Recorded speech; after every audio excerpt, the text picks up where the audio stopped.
exploring gradual shifts towards digital currency amidst looming financial instability. Until you got them boiling and cooking and they don't even realize it. Reset does not mean that the system collapse overnight. That's not what that means. Right. It happens in stages, and stages that we're actually already in. So you have you got high inflation, you got the debt explosion, you got geopolitical shifts, you got bank consolidations, and then you have the technological transition. Sorry. All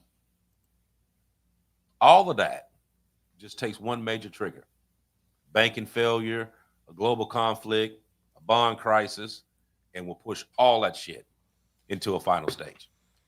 That's how simple it is. It's going to be like putting frogs in a pot and you turn the temperature up slowly until you got them boiling and cooking and they don't even realize it. That's how slow it's going to be. Look at how they got us to go toward a cashless system. First, we had cash. Then we went to checks. Then we went from checks to debit and credit cards. Now we're getting ready to go to a digital currency before we go into the beast system.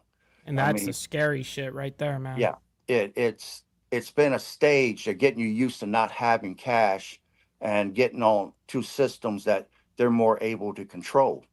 And the crash itself, depending upon how bad they want it to be, it could be minor to where we bounce back up onto our feet with the digital currency, or it could be major to where people are going to suffer for 6 months to a year, and then they're going to release the currency and say, here it is, here you go. If you want relief, we're going to give this digital currency to you. Everybody's going to be allotted a certain amount.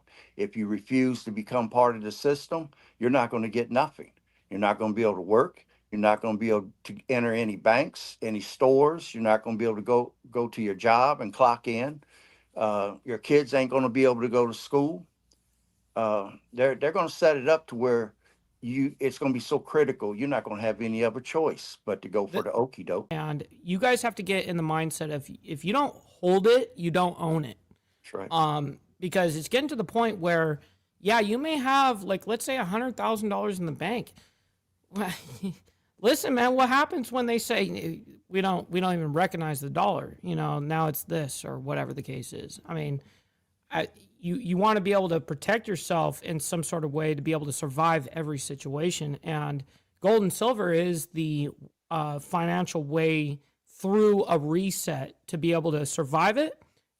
That is definitely the number one way to do it on a financial level. So, yeah, everyone has a choice. I mean, you can decide, are you going to be the one that's in the gated community, or are you going to be the one out here fighting over resources? The choice is going to be yours.